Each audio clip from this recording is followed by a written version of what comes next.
pois diz respeito a vós, aos vossos filhos e a todos os que estão longe, a tantos quantos Deus, o nosso Senhor, chamar. E com muitas outras palavras isto testificava e os exortava, dizendo: salvai-vos dessa geração perversa, de sorte que foram batizados os que de bom grado receberam a sua palavra.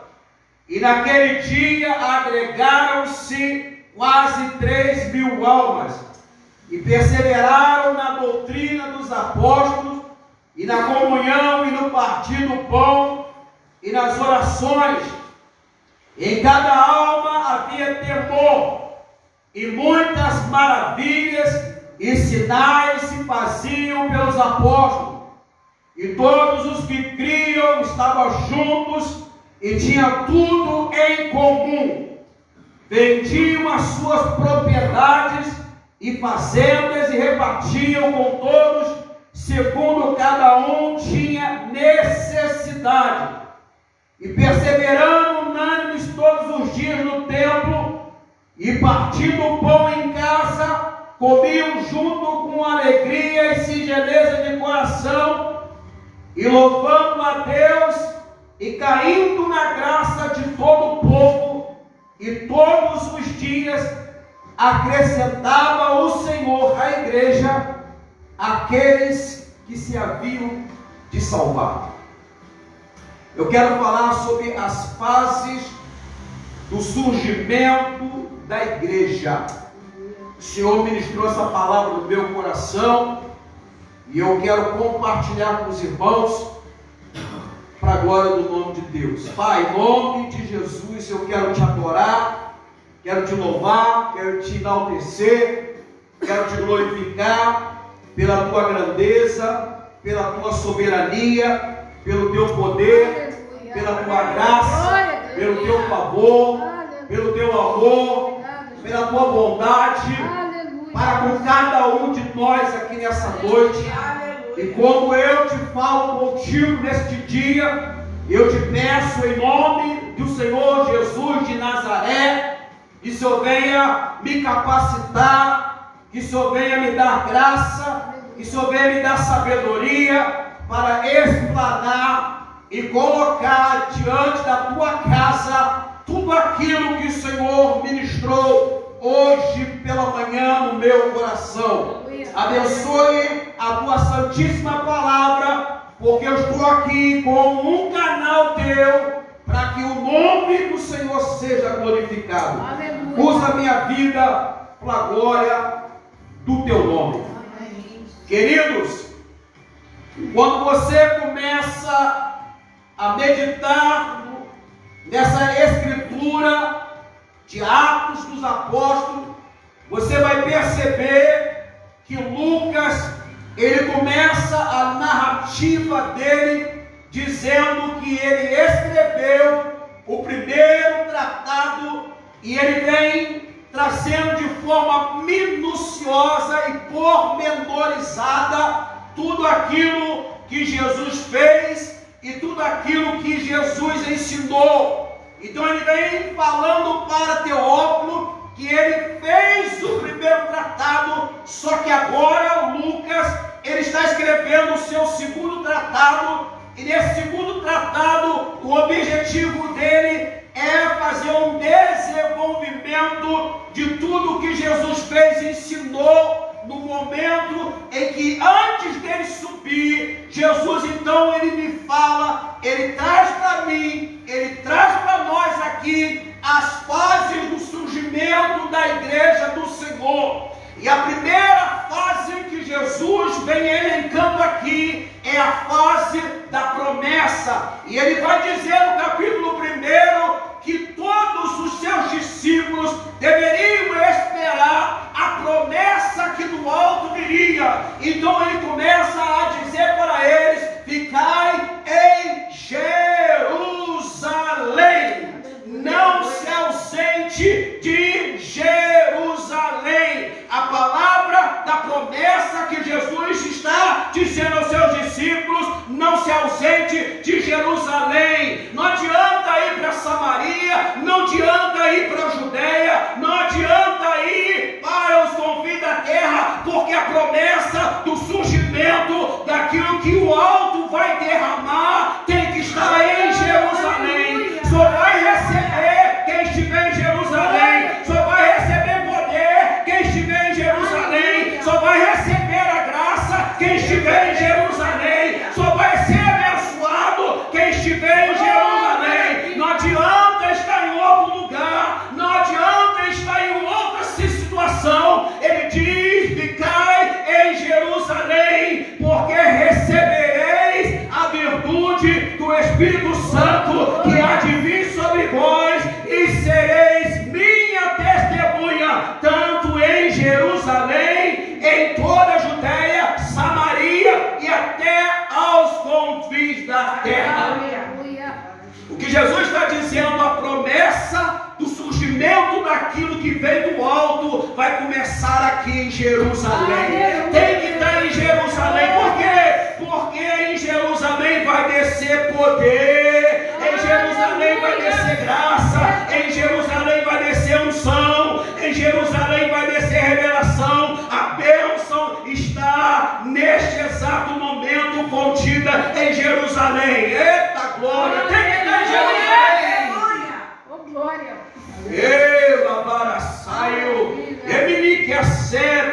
Porque ele está dizendo isso, pastor Sérgio Murilo? Porque é a promessa do cumprimento daquilo que vem do alto, daquilo que Deus vai derramar, tem que estar em Jerusalém, porque a promessa vai se cumprir em Jerusalém. Quem não estiver em Jerusalém, quem não estiver onde Jesus falou que deve estar, não será alcançado por aquilo que vai descer do alto, porque ele diz: não se ausente de Jerusalém. Por quê? Porque em Jerusalém tudo vai começar, em Jerusalém tudo vai surgir. Tem que estar em Jerusalém.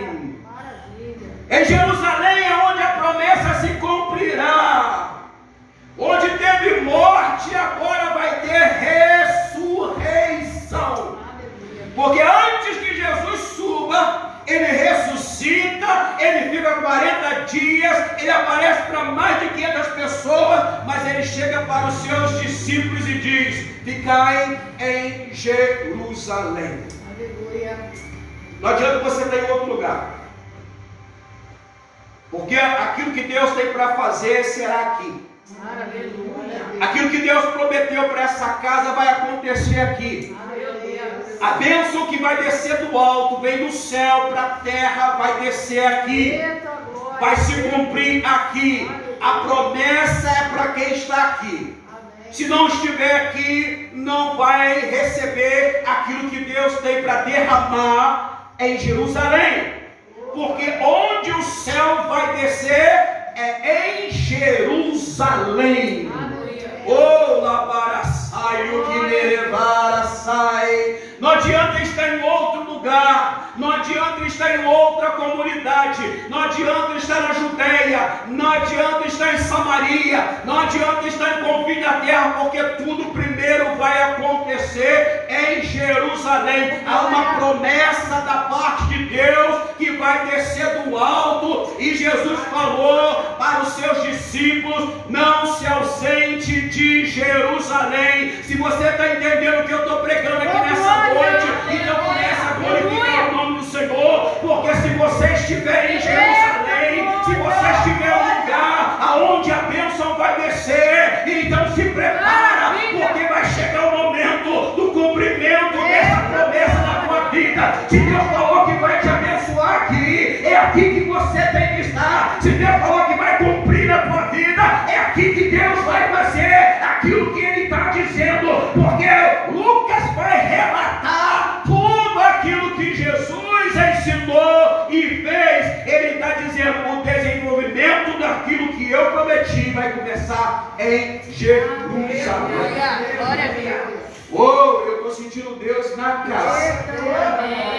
Eu estou sentindo Deus na casa.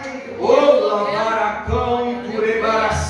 maio, a primeira fase do cumprimento, do surgimento dessa igreja, ela se encontra na promessa, vai receber virtude, e o que vem é do alto, e o que vem é do alto, e o que vem do alto vai ser para ser testemunha, o que vem do alto é para testemunhar, não é para ficar guardado em casa, não é para ficar guardado na estante, não é para ficar guardado em 7 chaves, é para testemunhar em lugares que ele vai designar. Primeiro começa em Jerusalém, e depois vai para a Judéia, e depois vai para Samaria, e depois vai para os confins da terra, mas tudo que vai descer do alto, vai descer aqui, vai descer dons espirituais, vai descer poder da promessa, vai descer unção, vai descer graça, vai descer poder, vai descer revelação, vai descer dom de língua, vai descer o poder de Deus neste lugar.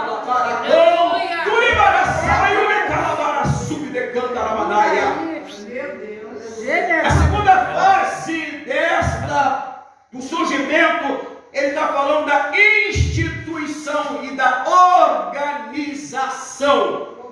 Ele diz assim: eles entrando, subiram ao cenáculo, onde habitavam Pedro, Tiago, André, Filipe, Tomé, Bartolomeu, Mateus, Tiago, filho de Alfeu, Simão Zelote e Judas, filho de Tiago.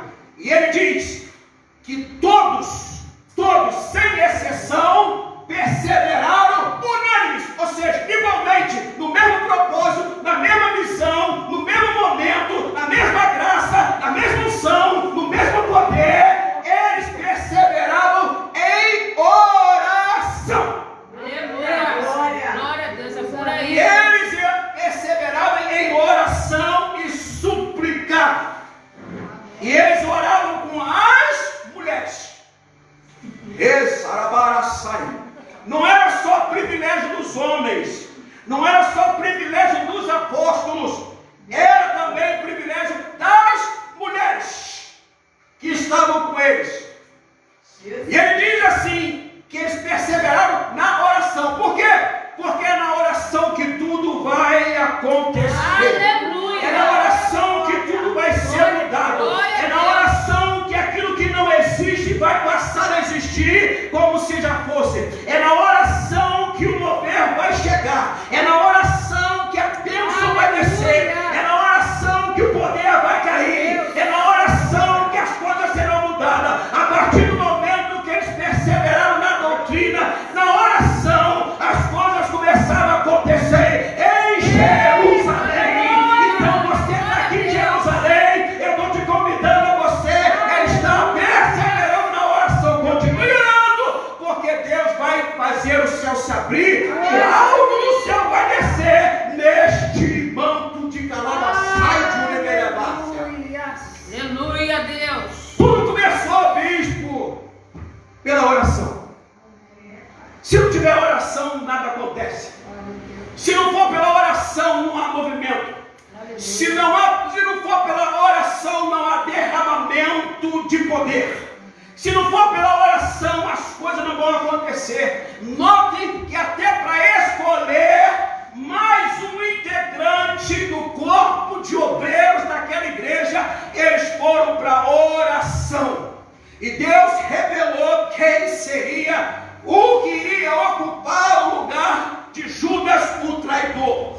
Até pela oração, a organização da igreja começou a acontecer. Foi pela oração que os discípulos pegaram e trouxeram mais um integrante que se chamava Matias, porque foi Deus que escolheu pela oração. Se você está aqui, foi porque Deus te escolheu para estar em movimento de oração. Eu estou sentindo a graça de Deus, eu estou sentindo o poder de Deus, eu estou sentindo o poder de Deus, eu estou sentindo a unção de Deus descendo aqui nessa casa, porque tudo vai acontecer pela oração. Aleluia. É por aí. Forte Deus. Matias vai entrar para tomar parte neste ministério e apostolado. Ele diz ministério, serviço e apostolado. Vai ter que entrar um. Vai ter que ter mais um nesse ministério. Não tem jeito. Vai ter que ter mais um. E o que vai entrar é escolhido pela oração. Alabaracão, purebaraçai. Esse que vai entrar no lugar do que traiu. Alabaraçai, vai entrar no lugar do que se levantou contra Jesus. Forte. O que vai entrar no lugar do Judas, do traidor, daquele que trabalha pelas costas, daquele que se vende por 30 moedas de prata. Ei, estou sentindo Deus na casa. Aleluia. Ah, Shebadaraçai. Glória a Deus. Tem Judas que será necessário sair. Eita, glória. Tem Judas que é necessário meter o pé. A palavra de Deus em 1 Crônicas, capítulo de número 4, verso de número 9 até o verso de número 10, vai falar de uma oração simples, uma oração com efeito. E essa oração é a oração de Jabes. Ele chega diante do Senhor e ele vai fazer uma oração dizendo assim: Senhor, tomara que tu me abençoe. Ele diz assim: tomara que tu me abençoe. Ele faz uma oração tão simples, tão singela, mas é uma oração que move o céu, porque ele diz: tomara que o Senhor me abençoe e que o Senhor alargue as minhas terras, alargue as minhas fronteiras, que tua mão seja sobre mim e me livre, me preserve de todo mal. Ele está pedindo ao Senhor para que Deus o abençoe. E muitas vezes nós oramos para Deus nos abençoar, só que a gente não se posiciona. Porque às vezes nós dizemos que a bênção está demorando, mas na verdade é Deus que está sendo paciente conosco. Porque Deus está com pressa de fazer aquilo que Ele tem que fazer na tua vida. Mas o grande problema é que muitas vezes nós estamos murmurando. Muitas vezes nós estamos incrédulos. Muitas vezes nós não deixamos Deus fazer, porque nós saímos fora do propósito de Deus. Muitas vezes nós saímos do propósito de Deus. Deus quer te abençoar, mas nós fazemos escolhas erradas, irmos por caminhos errados. Você percebe que quando nós começamos a nos alinhar com Deus, o Senhor começa a trazer à existência na nossa vida aquilo que nós estamos querendo. Glória a Deus. Amém. Glória a Deus. Tudo vai começar pela oração. Amém. Tudo vai começar por uma oração. Não precisa ser uma oração de 24 horas. Basta ser uma oração simples como a oração deste homem. Porque aquilo que Deus tem para fazer, você só precisa dizer para Ele: Aleluia. me abençoe. Glória a Deus. Me abençoe. E esses discípulos, eles estavam orando. Depois que Jesus ficou 40 dias, eles estavam perseverando em oração por 10 dias, porque diz que ao término da festa de Pentecoste, as coisas começaram a descer do céu. Aleluia. E a fase que eu mais gosto é a terceira fase dessa igreja, porque é o cumprimento da promessa e o cumprimento de uma profecia em Joel capítulo 2, verso 28. O Senhor diz: eu vou derramar o meu espírito sobre toda a carne. E essa promessa é o selo do Espírito Santo sobre a vida daqueles que estavam ali. Jesus diz assim: ficai em Jerusalém até que do alto sejais revestidos de poder. E quando chega no tempo do cumprimento, a Bíblia diz que terminando os dias de Pentecostes, estavam todos reunidos aonde? Em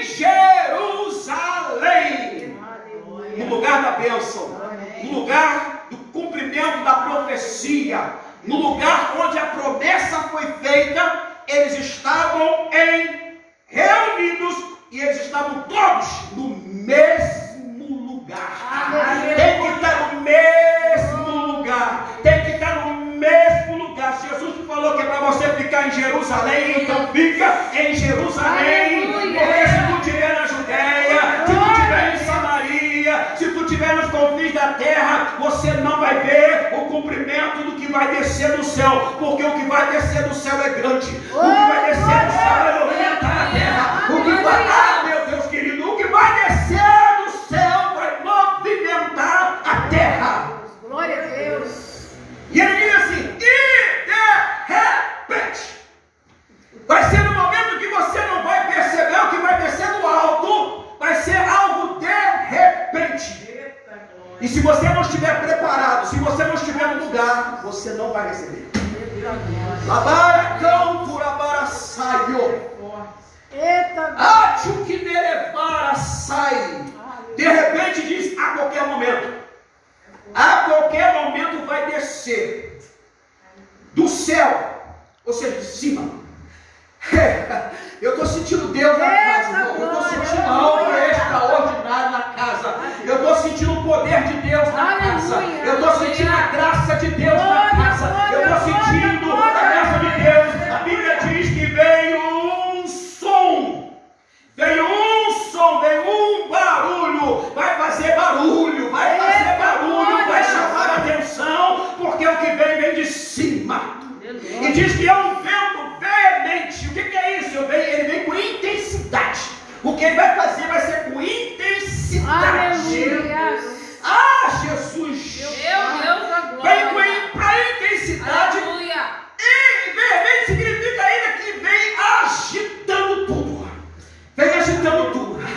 Eu estou sentindo algo aqui. Meu Deus do céu. Vai descer do alto, vai agitar essa casa, vai agitar esse povo, vai agitar aqueles que estão nos ouvindo, vai agitar todo mundo, porque vai descer com força. Aleluia. Porque diz que vai descer impetuoso. Ou seja, que se move de uma forma rápida. Só vai estar recebendo quem estiver preparado para receber, porque vai ser rápido. Meu Deus. Eita! A Bíblia diz que encheu toda a casa. Todos os lugares da casa foram preenchidas por aquilo que desceu do céu, que movimentou de forma veemente, de forma impetuosa, e encheu toda a casa, onde todos eles estavam assentados, ou seja, firmados. Tem que estar na casa. Eita, glória a Deus. Jesus tem que estar na casa. Aleluia. Aleluia. Tem que estar no lugar que Jesus separou. Tem que estar no lugar onde a oração está comendo. Eita! Alabaraçaio. Estou sentindo Deus. A Bíblia diz que pousou línguas repartidas como de fogo. Ou seja, uma manifestação divina desceu naquele ambiente onde todos estavam reunidos no mesmo lugar. A manifestação desceu de forma divina. Eu penso que foi o próprio Espírito Santo descendo em pessoa e começou a agitar aquele lugar, começou a repartir línguas como de fogo, ou seja, as línguas dos anjos pousaram sobre eles em primeiro lugar. Por quê? Por que tu fala isso, pastor? Porque diz que logo depois vieram outras línguas. As outras línguas que vieram da língua terrena. Vieram de línguas inteligíveis, vieram de línguas que os partos, os bedos, os elamitas entendiam entre si. Por quê? Porque primeiro Deus moveu a casa, primeiro Deus batizou eles com o Espírito Santo, trouxe os dons espirituais para aquela igreja. A partir do momento que aquela igreja foi repleta da manifestação divina, porque desceu repartido como fogo. Eita! A manifestação divina, a descida do Espírito Santo foi uma manifestação externa, que todo mundo viu. Deus. Eles ficaram, pastor Andréia, todos cheios de poder. Eu fico imaginando aquele povo embriagado de poder, porque o pouco que a gente já recebe aqui, a gente já não aguenta ficar de pé. Agora você imagina aquele dia descendo do céu de uma forma poderosa, desceu. E a Bíblia diz que todos foram cheios do Espírito Santo e começaram a falar outras línguas. Então quer dizer que a primeira língua não era as outras, eram línguas diferentes. E calabaçai. Jesus da glória. Começaram a falar outras línguas, ou seja, a variedade de línguas desceu naquele lugar. Alabaraçai. Sabe por quê? Porque quando Deus quer falar com alguém, Deus vai falar na sua língua. Amém. Aleluia. Se um americano estiver aqui, ele vai ouvir na sua língua. Se o francês estiver aqui, ele vai ouvir na sua língua. Se o italiano estiver aqui, ele vai ouvir na sua língua. Por quê? Porque o Senhor sabia que naquela festa havia várias pessoas que haviam subido para Jerusalém para estar na festa de Pentecoste, para estar ali adorando o Senhor. Alacanturébia, Naravácia. E agora ele pega um povo seleto que estava reunido num só propósito, uma só oração e só unânime. Então desce primeiro para eles. Aleluia, Jesus. O Senhor desce com a língua de fogo para poder edificar eles. Porque num lugar onde não há entendimento da língua, tem que ter alguém para traduzir. Tem que ter alguém para interpretar. Então o Senhor pega, Ele mesmo dá essa variedade de línguas para que o povo pudesse entender o que estava sendo falado naquele lugar, o que estava acontecendo naquele lugar. Então desce na línguas dos anjos e depois desce na língua dos homens. Eles começaram a falar das grandezas de Deus, daquilo que Deus vai fazer naquele lugar, daquilo que Deus vai fazer com o derramamento dele. Deus tem coisa grande descendo do céu para esta casa.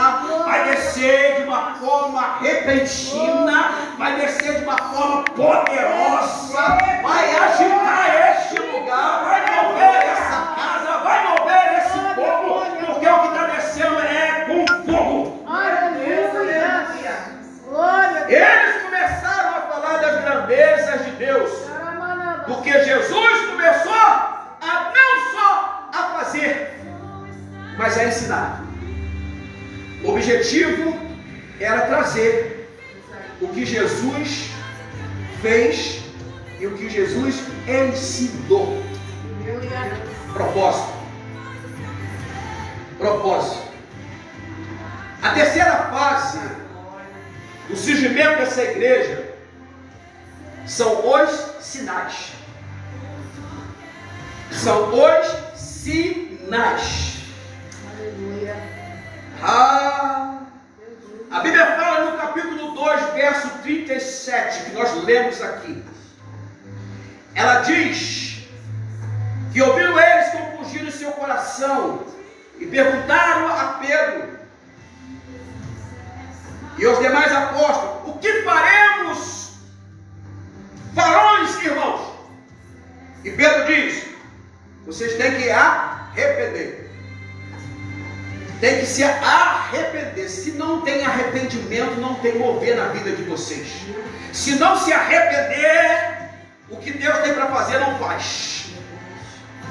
Arrependei-vos e cada um vos seja batizado em nome de Jesus Cristo para o perdão dos pecados e para receber o dom do Espírito Santo. Oh, eu estou sentindo Deus. Porque é promessa que diz respeito a vós. Ele está falando isso. Então ele começa a mostrar que no meio deles tinha que ter sinais, tinha que ter conversão. E começaram. Pedro começa a pregar. Pedro começa a pregar e ele prega. E a Bíblia diz que as almas vão chegando à medida que a pregação vai chegando ao coração desses homens. E uma outra coisa que eu vejo como sinal aqui, Raquel, é que eles estavam tendo pessoas sendo curadas. Quando Pedro sobe João para o templo Formosa, tem um paralítico, um coxo, 40 anos de idade ali parado. E ele chega, pede uma esmola. Ele pede uma esmola. Ele pede algo da terra. Só que João e Pedro falam assim: o que eu tenho para ti não é da terra. O que eu tenho para ti vem do céu. Aleluia. O que eu tenho para ti não é da terra. O que eu tenho para ti é do céu. Em nome de Jesus. Eu não tenho nem ouro, eu não tenho nem prata, coisa da terra. Mas o que eu tenho é no nome daquele que já está dentro de Deus. No nome de Jesus de Nazaré, levanta. Toma a tua cama e anda. Tem que ter sinais. Igreja tem que ter sinais. Igreja tem que ter mover do Espírito. Igreja tem que ter poder. Igreja tem que ter unção. Igreja tem que ter graça. Mas igreja também tem que ter sinais. Porque tinha sinais. Sinais de cura.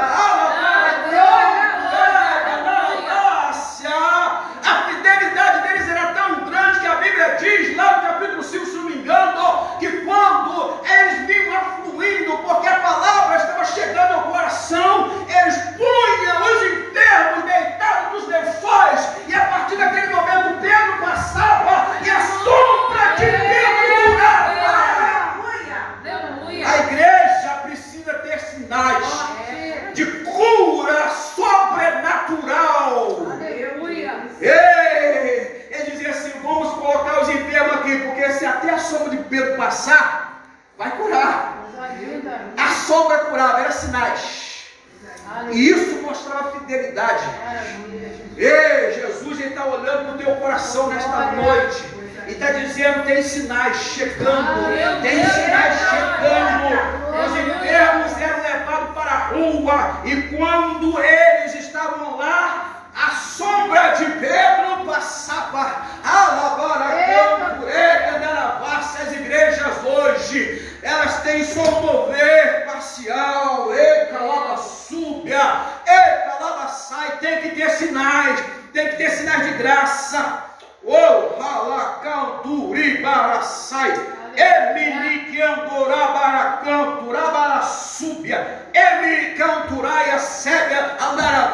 Tem que ter sinais. Aleluia. Meu Deus, Jesus, segura esse relógio aí. A quarta fase dessa igreja era a defesa da fé daqueles homens.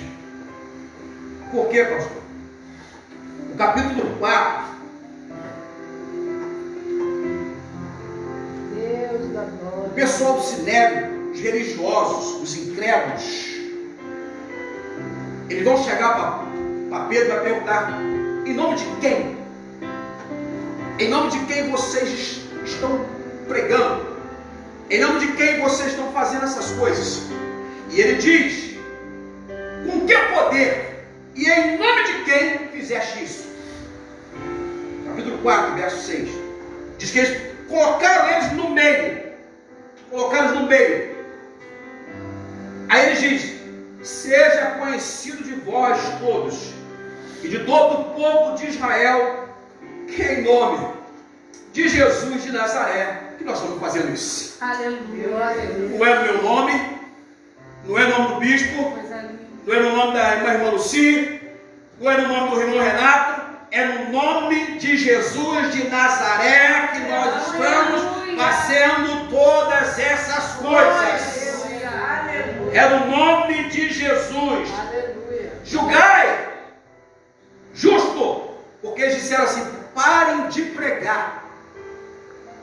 Aí ele diz assim: julgai-vos se é justo diante de Deus ouvirmos a voz, antes a voz do que a Deus. Por que eu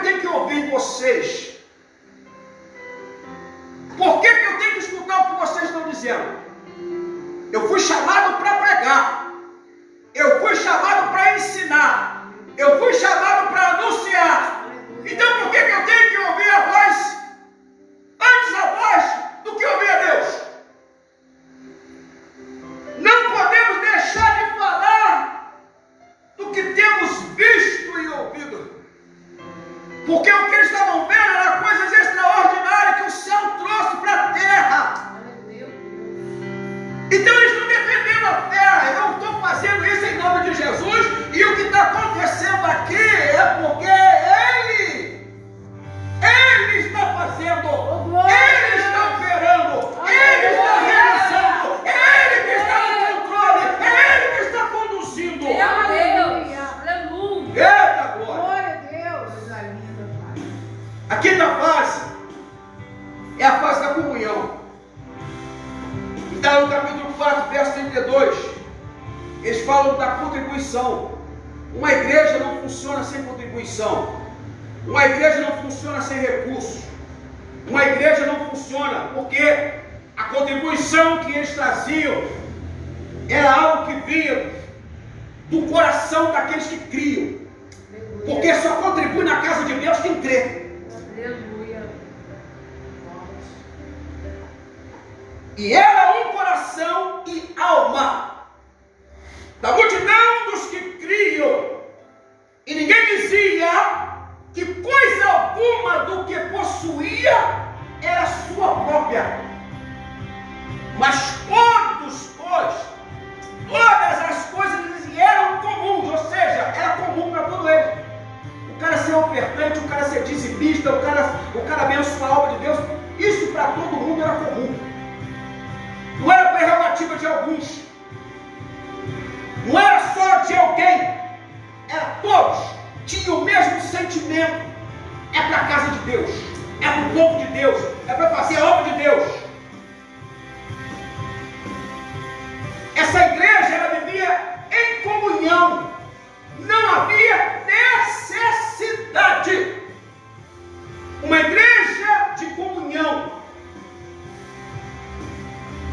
E detalhe, não havia possibilidade de engano. Não tinha como enganar o Espírito Santo.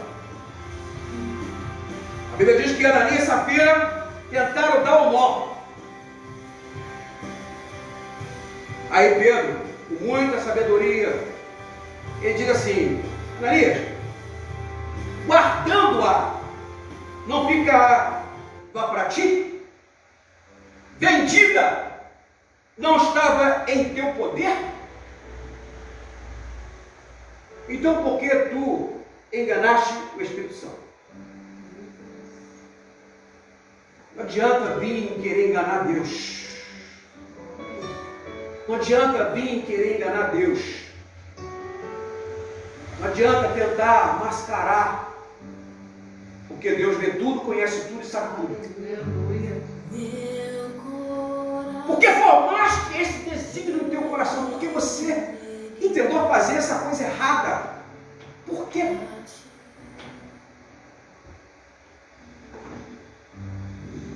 Não mentiste aos homens, mas a Deus. Tu mentiu a Deus. Tu mentiu a Deus.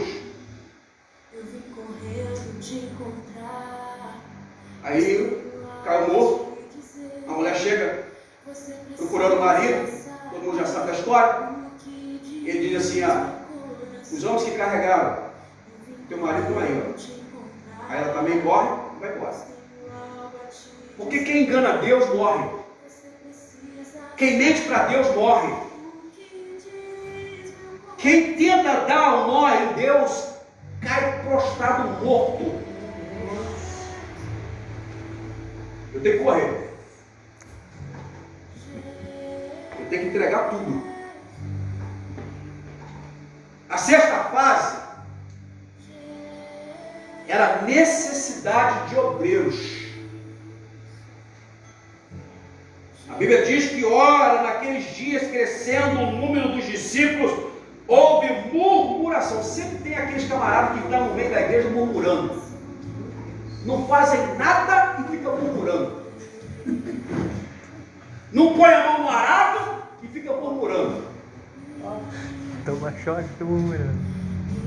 A Bíblia diz que houve murmuração entre os gregos e os hebreus, porque as viúvas dos hebreus estavam sendo assistidas e dos gregos não. Por isso que é difícil você misturar pessoas que não estão na mesma visão, pessoas que não têm um compromisso, porque só vem para a casa de Deus para murmurar, só vem para a casa de Deus para atrapalhar. Mas louvado seja o nome do Senhor, porque os apóstolos tinham sabedoria. O importante da liderança é ter sabedoria, porque eles sabem lidar com uma situação como essa.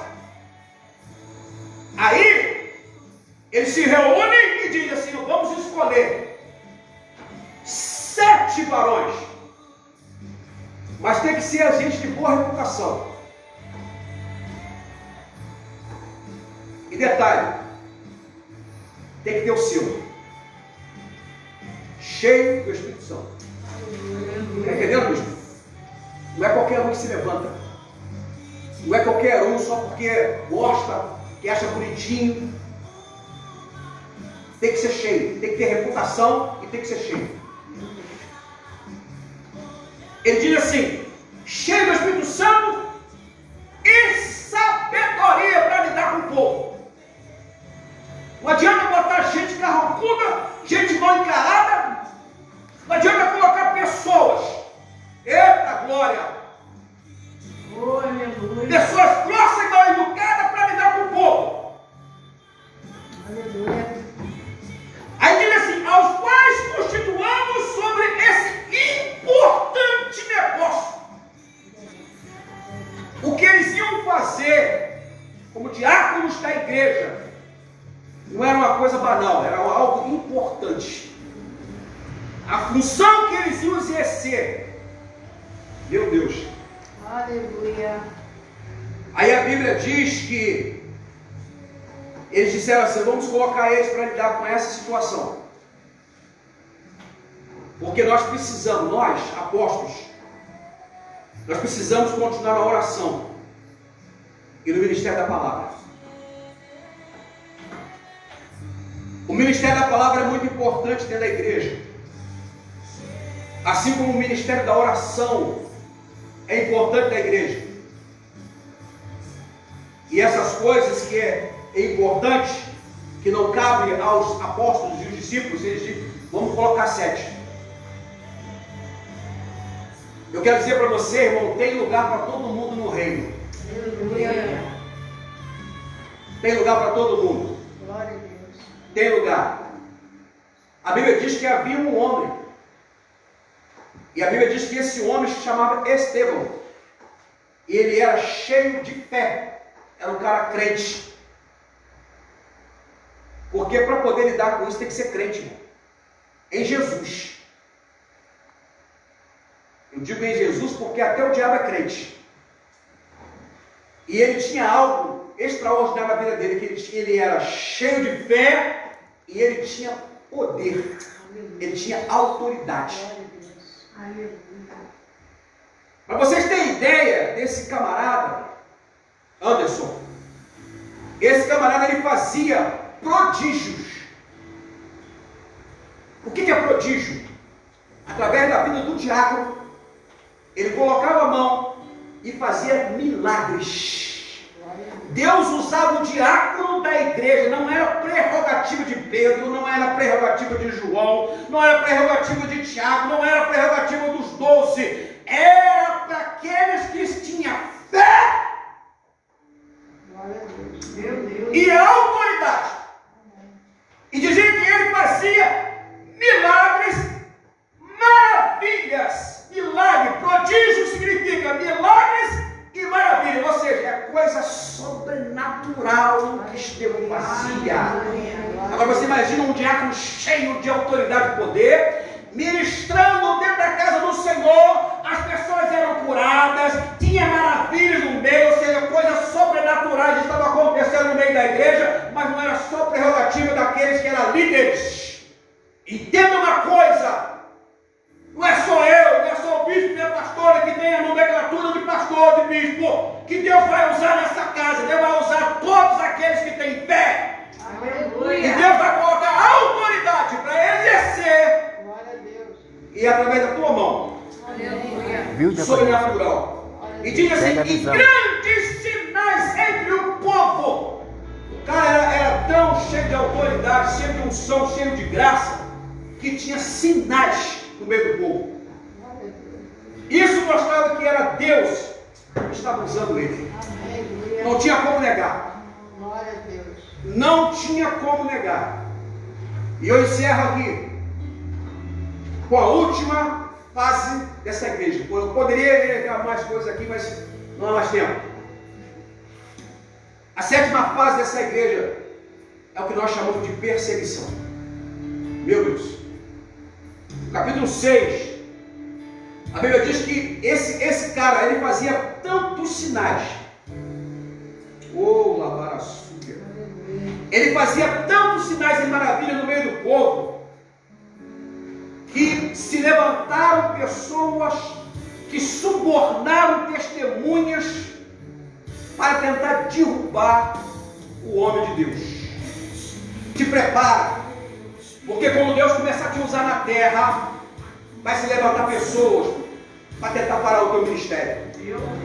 Te prepara, porque vão arrumar calúnia. Te prepara, porque vão fazer fofoca. Te prepara, porque vão preparar uma armadilha para você. A Bíblia diz que eles subornaram os homens para que disseram: ouvimos ele proferir contra Moisés e contra Deus.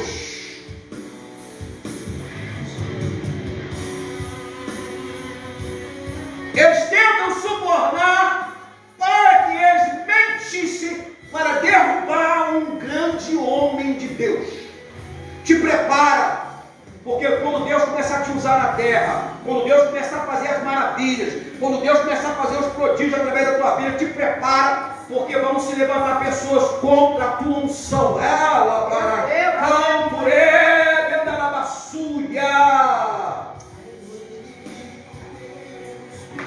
esse testemunho que ele dava, irmãos, traz batalha espiritual. O testemunho dele trouxe batalha espiritual. Por quê?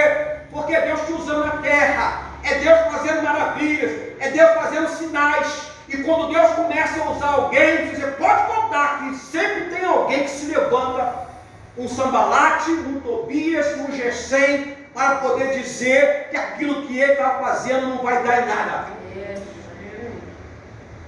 Vão tentar te calar, porque tentaram calar Estevão.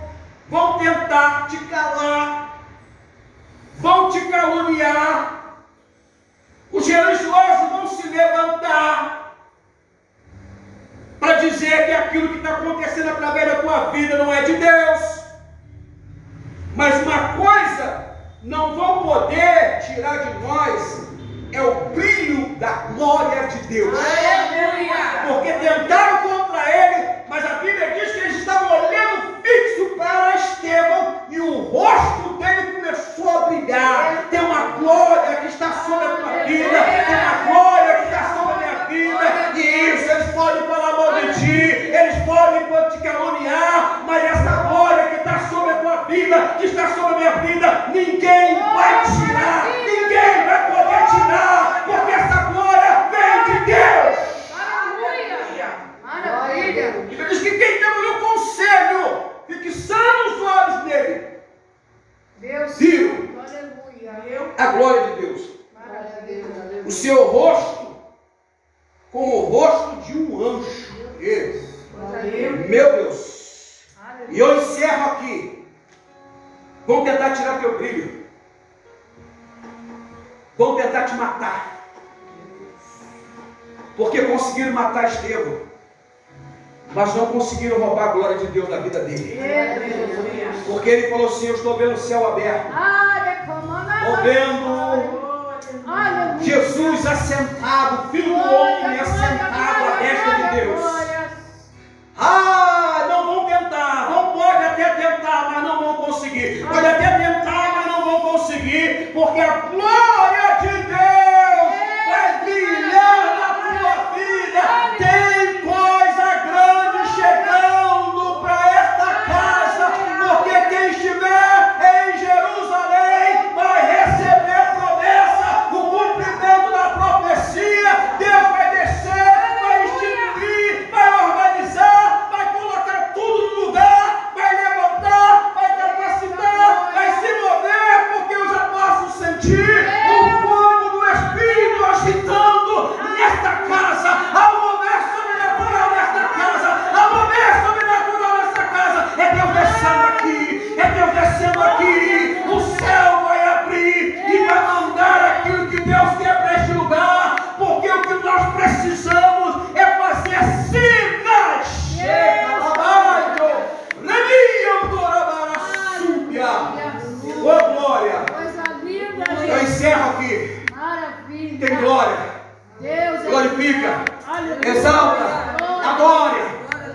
Continue orando.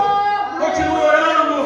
Porque tudo aconteceu pela oração. Continue orando. Pode a gente não está vendo nada, mas continue orando.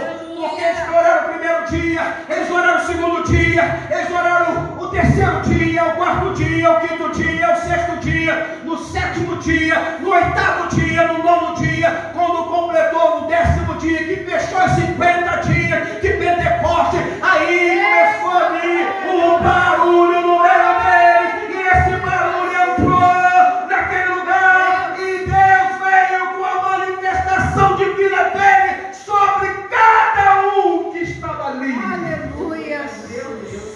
Qual é o som? Eita glória. Ramando que nerebana saio, lebião tocou, calabara súbia, é Deus descendo na terra, é Deus pisando